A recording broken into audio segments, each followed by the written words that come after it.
Buenos días, Maria Chongos. How are you this morning? Esther Martinez, good morning. Cookie Lion, how are you? Good morning, everybody.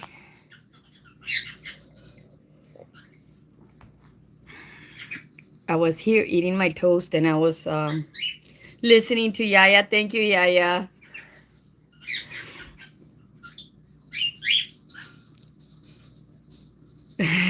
Buenos días, Mama Testa.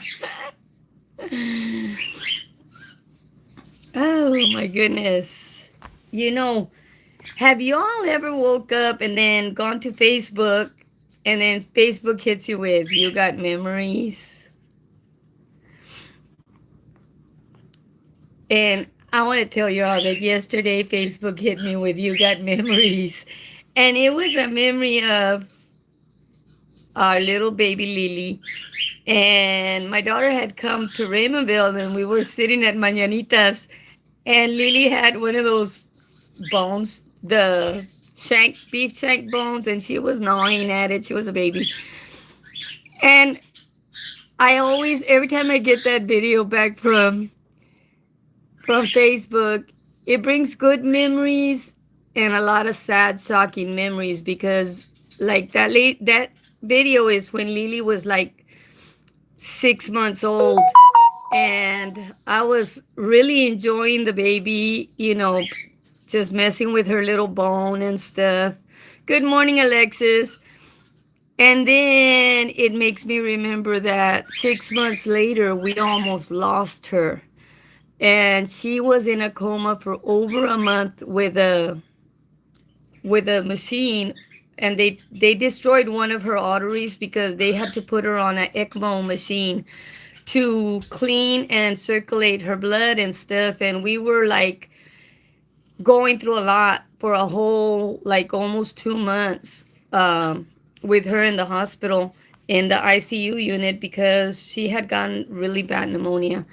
And it was like a little bit before COVID, a few years before COVID, but they did leave her just with one artery. And that's the amazing part of why I tell you all that God has his plans. Baby Lily came to us at 2 months straight from the hospital, and I was like so amazed. My daughter had the little baby room ready with the little crib, and she had a kangaroo little thing that would bounce her and shake her or whatever movement she wanted, But we always called baby Lily panzas because she wanted skin contact. She was a newborn and she was a preemie newborn.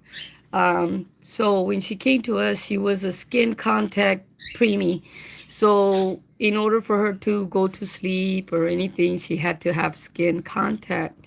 So it was amazing. I mean, we've gone through a lot of different things with the three girls, but one of the best things is getting some of those memories back that we took because we were having fun, wherever it was, at the restaurant or at the Panteon or, all the activities that we do with them and stuff. And I really like that Facebook does that, even though it brings us happy and sad memories.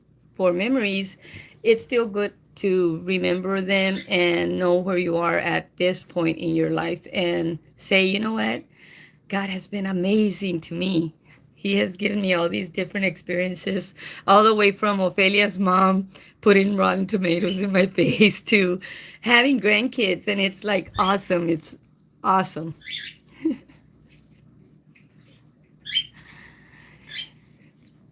Esther Martinez, yes. The baby was on an ECMO machine at UTMB for over 6 weeks.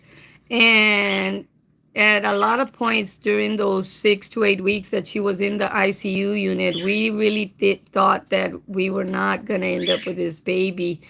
And she's 7, and now it's a journey because she is a survivor of an ECMO machine that in order for a doctor to make that decision to put that machine on anybody, one of the two arteries that go straight to the heart has to be destroyed completely, because they have to attach that machine to one of the two main arteries. And once that artery is attached to the machine, there is no way to refix that artery. So now we're going through a journey of seeing all the things that she wants to do and telling her, hey, be careful, you can't do this or you can't do that. Because we're always wondering, is she going to have enough oxygen with just one artery that she has pumping through that heart? How much blood can one artery handle, or how much excitement can one artery handle? So we worry about those little things, but we still allow her to do whatever she wants. Good morning, Jenny, Cindy Duran, good morning. Yes, she has gone through a lot. So has the middle one, man. That little Tiana, she amazes me. She'll tell everybody, if my foot gets crooked, my grandma Angie said I'll have another surgery. She's not scared. I had her having surgeries at 18 months. She wasn't gonna be crooked, darn it. And we had her walking by 2.5 years. We weren't playing around with her. And now we laugh because it takes us like 4 hours to pick out shoes for her. They came on Thanksgiving, and our Black Friday was spent picking out shoes for the middle one because she has a brace, and the brace is 2 sizes bigger than her other foot because she had surgery on that leg. So the whole bottom from the knee down has to be on a brace so the ankle can be straight.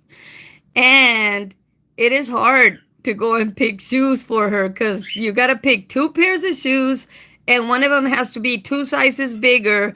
And here we are, 3 adults trying to force the brace into different shoes that we like.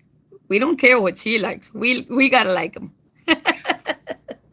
So it took us like 4 hours at JCPenney's till we ended up with 2 pairs of the same kind of shoe so she could wear. Yes, they are always a blessing. I remember when my daughter was going through the whole adoption phase, and my phone rang one day, and I answered it, and it was a CPS caseworker from Galveston County. And I told her, okay, I'm in Willacy County. What do you need? And she's like, well, I'm calling you up because we're doing a background check, and we want to ask you, if something happens to your daughter and she adopts these children, what will happen to the children if something happens to your daughter? And I looked at my phone and I'm like,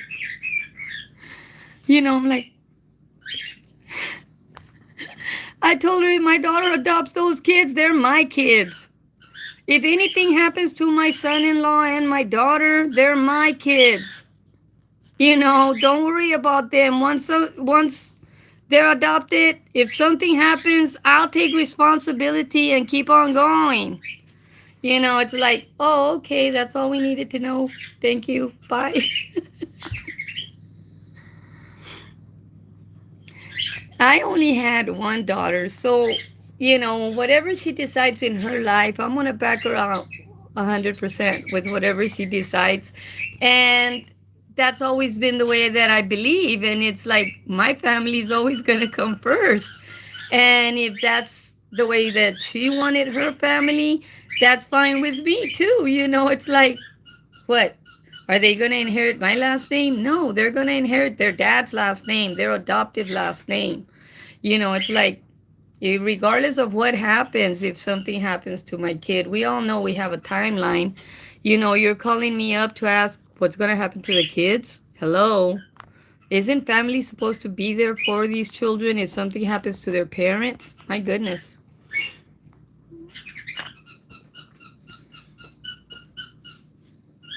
Yes, and you always have to think about the little ones first. It's like, I'm not afraid. There's, in this house, 2 queen-size beds in one room, a king-size bed in my bedroom, a king size bed, and a medical bed in the other room. There's three kids. They can be in a bed, or they can be on these sofas if they want.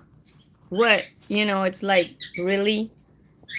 But these people always ask the wrong questions.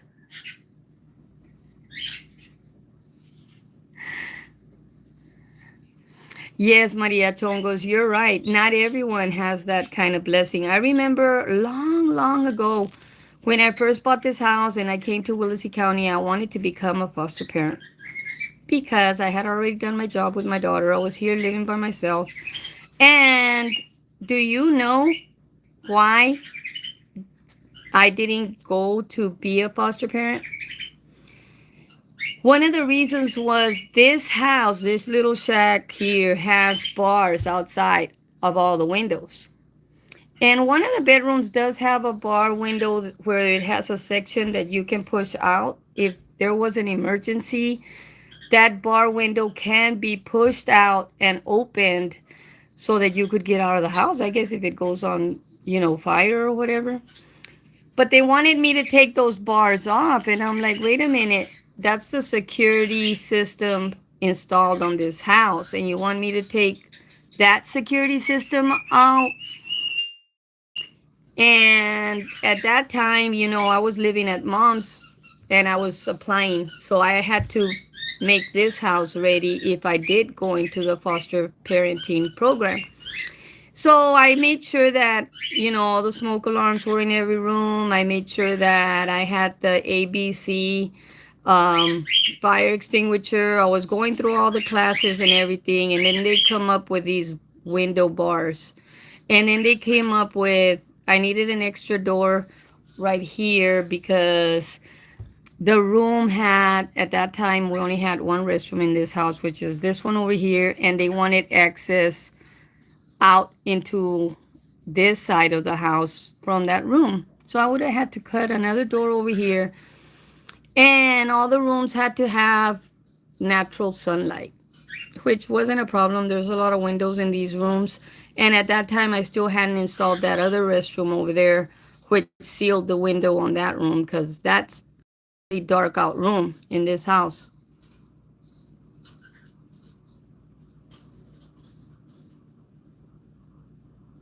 That's awesome, Jenny Flores. But,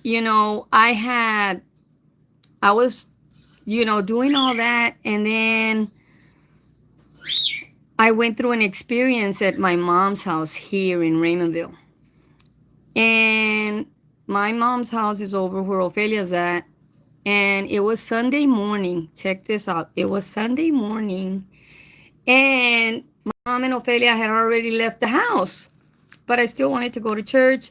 And my sister Frances's daughter, Ruby, was still inside the house. She was waiting for me. And me and Ruby were going to go in my car. At that time, I had a white Topaz. And we were going to go to the church in the Topaz.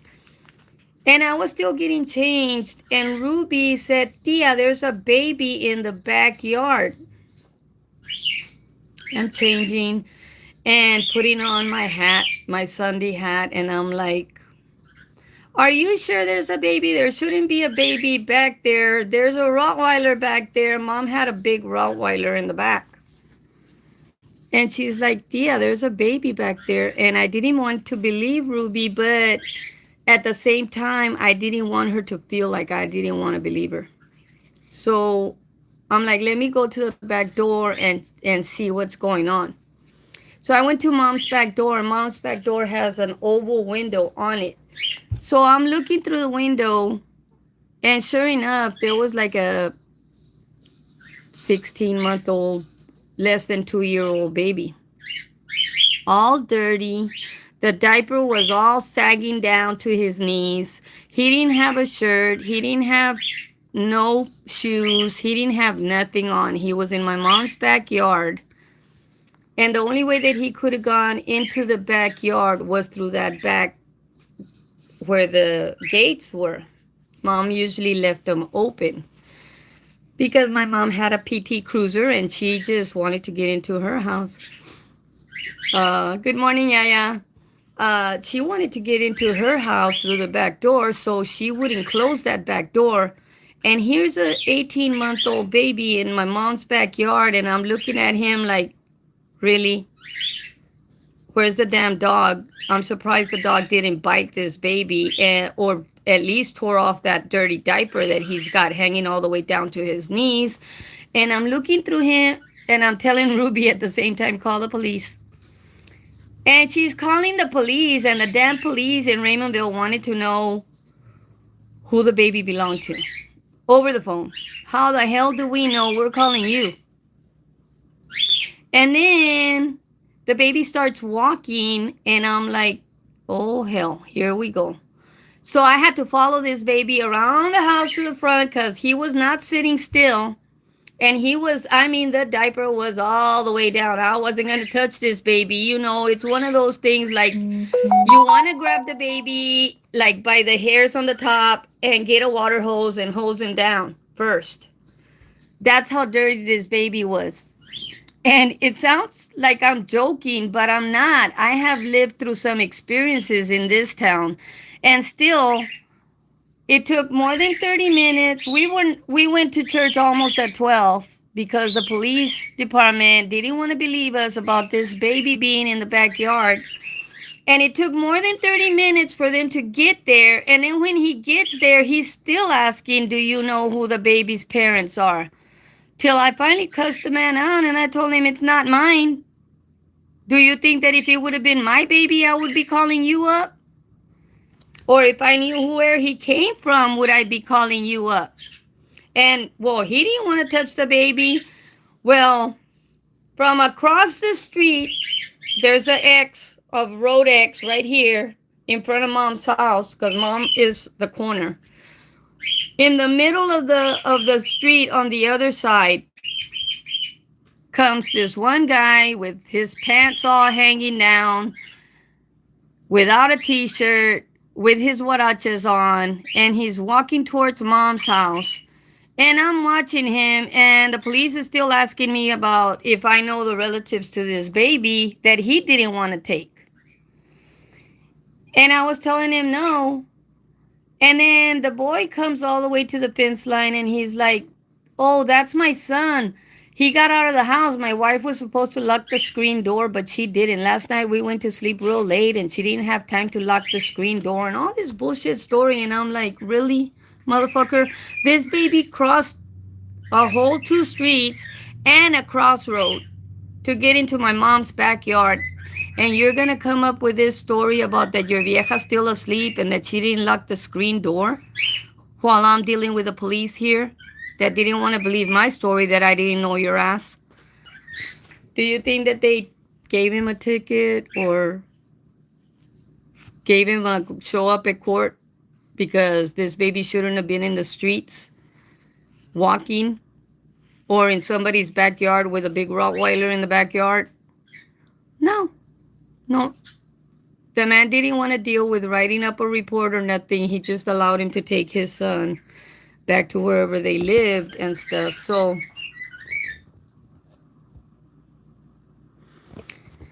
yeah, especially around here. I don't know if he was the boy's father or not. The police let him have the baby. It wasn't my baby. At that time, I was a single person. I had come over here to Raymondville. I was still living at Mom's house, and I was not going to deal with a dirty diapered baby. I really wanted to get the water hose to him, and that police officer didn't want to touch him neither, so he just let him go.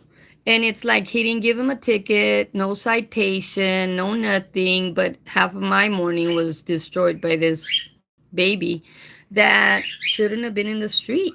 But they were so drunk that they didn't know that the baby got out of the house, you know, and then he wants to come over there, and instead of accepting responsibility, he wants to blame his wife for not locking the screen door. And it's like, motherfucker, don't be blaming your wife for that.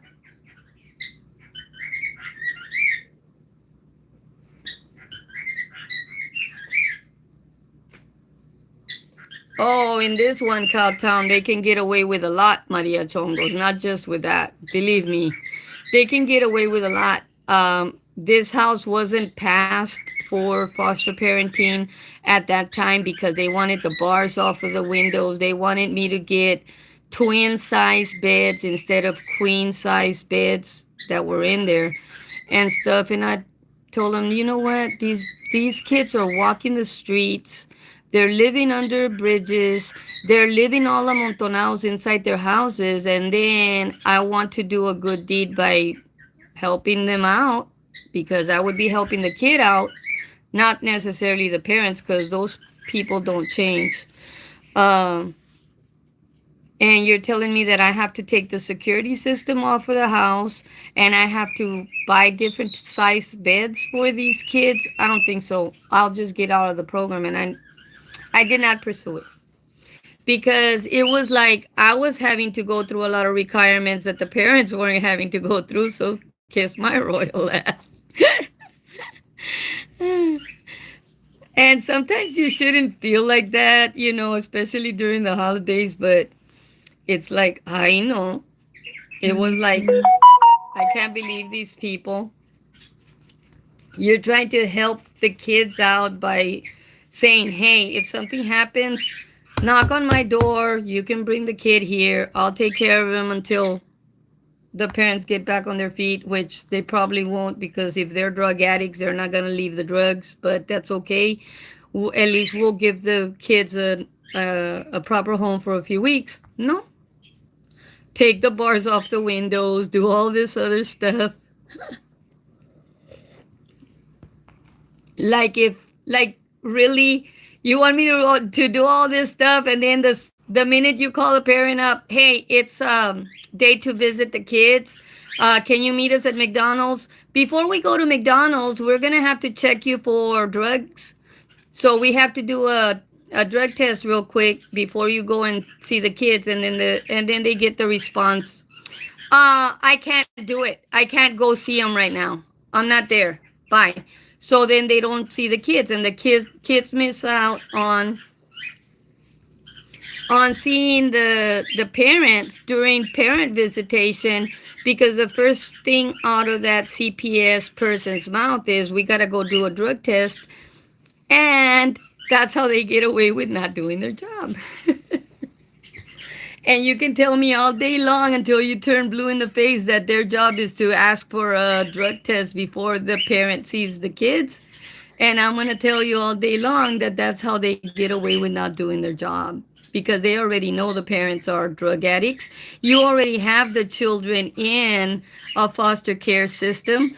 Why don't you just put the parents in a rehab center and just take the kick in the ass and make them go cold turkey? That way, when they get out of there, they won't be drug addicted and they will be able to look for a job and instead of going through all the bullshit that these kids go through for 2 years before they can get adopted. We're almost at 1,000. We are, Maria Chongos. I was talking to my son-in-law this morning, and he's like, what? I'm like, yeah, tell your friends that I need about 90 more people, and I need them to subscribe. They don't have to pay. And he's like, well, why do you need to get to that 1,000? And I'm like, so I can get paid. Oh, okay, I'll be texting them up real quick. I don't know if I'm going to get to 1,000 before Christmas, but I'm excited. But yeah, it's like it's not easy for foster parents to deal with the issues that the children come with because most of the children come traumatized, and then the parents are mad because the children were taken away from them. Then the foster parents go through the CPS shit because the parents are constantly calling CPS. They're drug dealing. They're doing this. They're doing that. And the foster parents are the ones that are dealing with CPS wanting to come through their house and inspect their house every other week. And it's like a hassle. So, yeah, you go through a lot. Everybody goes through a lot in the United States with this CPS system the way it is. And then when you call them up, in reality, a few years ago here in Sebastian, we had a little boy that passed away. And it was sad because the neighbors and everybody would keep calling CPS. And I don't know if they weren't doing their job or if they were just ignoring the calls. But by the time that CPS actually really got involved, the little boy passed away with multiple burns in his body, with malnutrition. He wasn't being fed. Instead of being fed, he was being burnt and stuff. And that happened here in the, what, Lyford and Sebastian, two little towns away.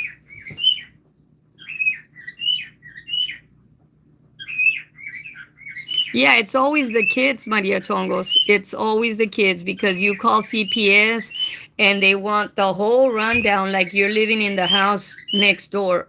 I I'm going to be honest with everybody here. I have lived here since 2005. Since 2005, right there to that side of my house, the next up house over is two apartments. It looks like a one house, but it's one apartment is on that side and one apartment is on this side. I had one neighbor, him and his wife and his father-in-law and his mother-in-law lived in those apartments for over 10 years.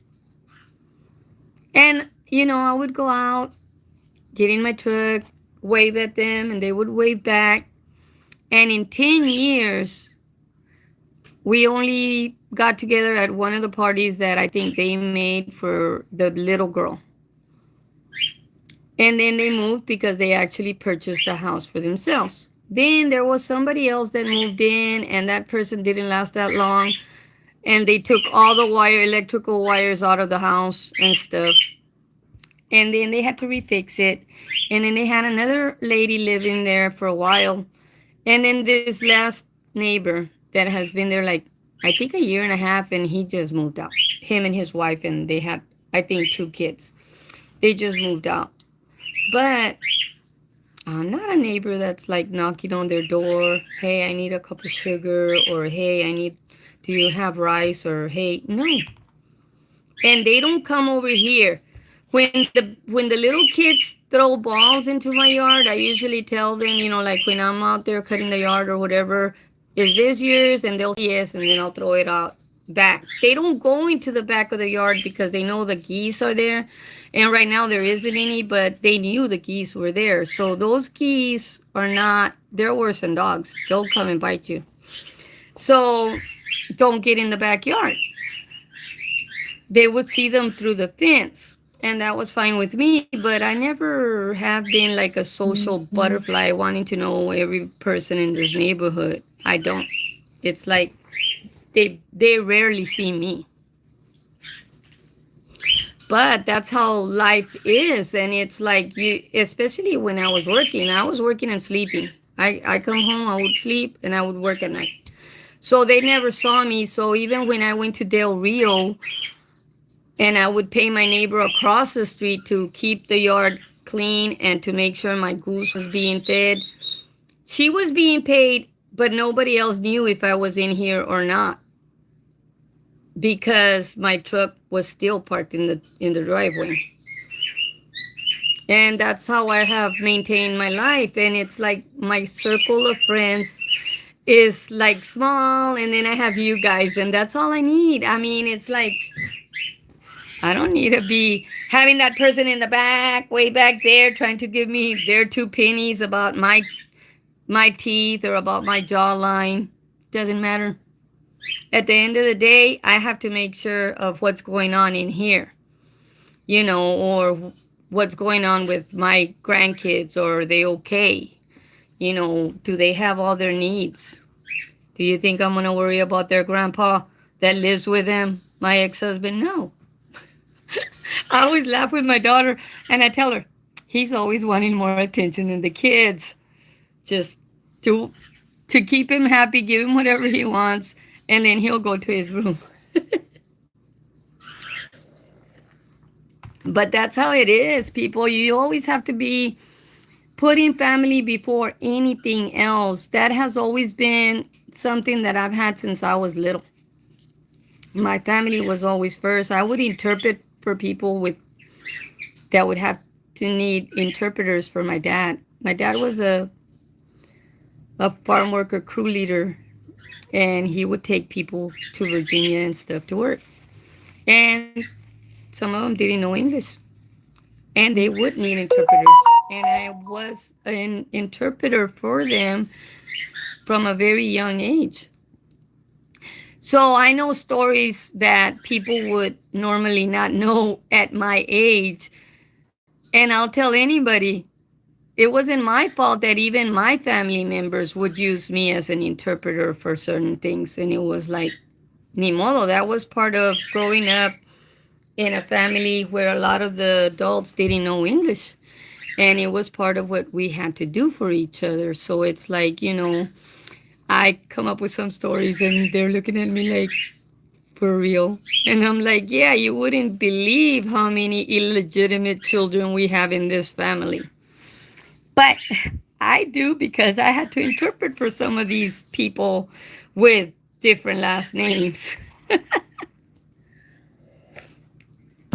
So foster parenting is not just part of what this family goes through. This family has gone through marriages within the family, marriages out of the family, but still not marriages. But hey, everybody has their stories, and that's part of what keeps the family going, and that's part of what you talk about at the table. You talk about like all them little stories, man. We used to like to. We lived on Seaside in Virginia, and we used to love going to Cape Charles. But when we lived in Seaside, we lived in a two-story White House, and everybody had a room. All the families had a room. It wasn't like everybody lived separate, because it was a farm working community. So we all lived in a two-story house. And it was funny because down the street to one side, you would see the arch of trees making an arch. And then at the end of the tunnel was the beach. And then to the other side, at the end of the street, was the little store that we used to have to go and buy cigarettes for each other and try to get away with getting the cigarettes before our parents would find out. And see, that's funny to us now because none of us really smoke. But when we were kids, we did, because everybody else was smoking. And if we found quarters and stuff, we would get them together between all of us, and we would go buy a pack of cigarettes and act stupid. And we would be smoking cigarettes or stealing the ones my dad had, because he was a chain smoker. But see, we used to do a lot of stuff when we were little, trying to get away from not working. Am I frozen? Oh, well, you guys, it's 2 weeks till Christmas. Don't forget, if y'all still lacking gifts, go to the Pulgas, go to the mall, go to Walmart, go to Target, to Burlington, Didi's, or Five Below. Get your last minute gifts, because we need to be ready. Christmas is in 2 weeks, and 2 weeks after that is el Día de los Reyes Santos. And I want a South Korean to come knocking and saying, Yo soy tu Rey Santo. That's what I want. Yeah, those haters back there, mark the calendar. Mark it. With that one, I'm going to let y'all go. Thank you for being here. Thank you for allowing me into your space. And I want to thank those 22 people that hit like. Bye, everybody.